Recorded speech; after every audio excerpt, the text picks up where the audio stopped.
Volumetric Pressure Architecture in Biological Systems, a Mechanical Approach to GOLD-4 COPD and Pulmonary Fibrosis. Author, Evany Nard. Date, June 24, 2026.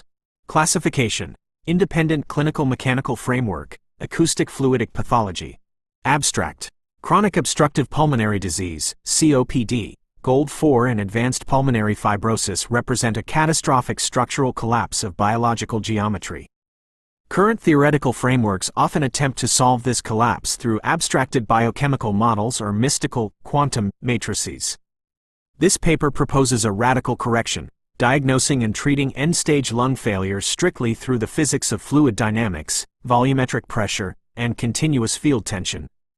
By translating the pathology of fibrotic scarring and mucus hypersecretion into the mechanical equivalents of viscous buckling and hydraulic pooling, this framework outlines a pathway for acoustic fluidic clearance and resonant decompression. 1. The trap of abstract mysticism in terminal pathology. When biological systems reach a point of critical failure, such as the 21% lung capacity observed in GOLD-4 COPD, there is a dangerous tendency in theoretical medicine to abandon observable physics in favor of abstract mysticism. Concepts like 3.6.9 harmonic matrices or quantum regenerative frequencies are deployed as placeholders for mechanics that researchers do not physically understand. A failing lung is not a mystical void, it is a volumetric pressure chamber managing high-density fluids.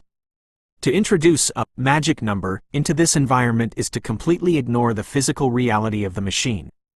The geometry of the lungs does not require a sacred matrix to function. It requires continuous, elastic field tension. 2. Fibrosis as viscous buckling, the structural lock. In a healthy respiratory system, the alveolar network operates as a highly elastic geometric lattice. It expands and contracts with perfect fluid symmetry, accommodating the continuous pressure wave of the breath. Pulmonary fibrosis destroys this elasticity. Under continuous mechanical stress, inflammation, and toxicity, the biological tissue behaves exactly like a high-density mud slurry driven past its threshold on an acoustic driver plate. It freezes. The loss of resonance, the tissue hardens into a rigid, non-compliant structural wall.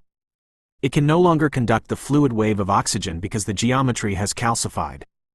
Biological viscous buckling. Just as expanding fluid lobes on a cymatic plate slam together and lock into sharp, rigid vertices under intense compression, the fibrotic lung tissue becomes trapped in a permanent state of tension. It is a biological equivalent of viscous buckling, a frozen track of structural trauma. 3. Mucus hypersecretion as hydraulic failure.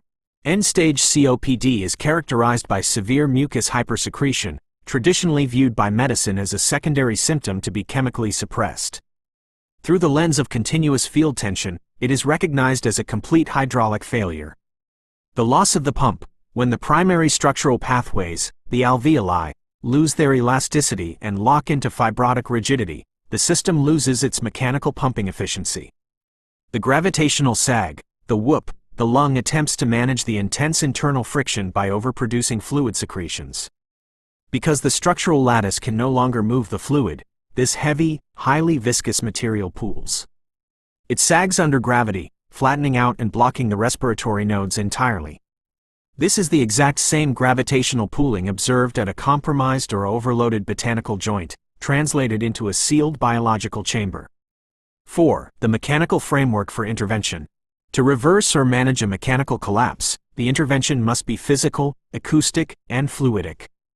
Replacing the abstract, quantum approach yields the following targeted strategies. Establishing the biological plate resonant frequency, PRF, instead of forcing a theoretical harmonic, like 432 Hz or a 3.6.9 matrix, into the body, medical intervention must establish the exact plate resonant frequency, PRF, of the patient's unique pulmonary tissue. The goal of targeted acoustic therapy is to find the precise vibratory threshold that shakes the rigid, fibrotic lattice loose, returning the biological plate to a state of elasticity without causing structural shear. Viscosity disruption via nanocarriers. Nanomedicine should not be utilized merely to deliver chemical steroids. It must be engineered as a physical surface tension breaker. Nanocarrier delivery systems must act as mechanical agents to alter the viscosity of the trapped fluid. By breaking the heavy surface tension of the pooled mucus, the material is fluidized, allowing it to be mechanically cleared from the biological driver. 3. Stem cells as fluid state overwrites. Stem cell therapy in this framework is not viewed as chemical healing, but as the reintroduction of malleable, fluid state cellular material. The objective is to utilize this fluid state material to overwrite the rigid, buckled geometry of the damaged alveoli, essentially recasting the biological die under corrected pressure conditions. 5. Conclusion: honoring the machine. The tragedy of end-stage respiratory failure is compounded when the medical establishment views a failing lung as a static chemical equation rather than a dynamic mechanical collapse. By applying the undeniable laws of physical formation, those observed in real time on the laboratory driver plate, we strip away the ghost in the machine. We honor the urgency of the dying patient not with abstract theories, but with the literal, foundational physics required to decompress the biological engine, clear the hydraulic blockage, and restore the continuous field tension of the breath.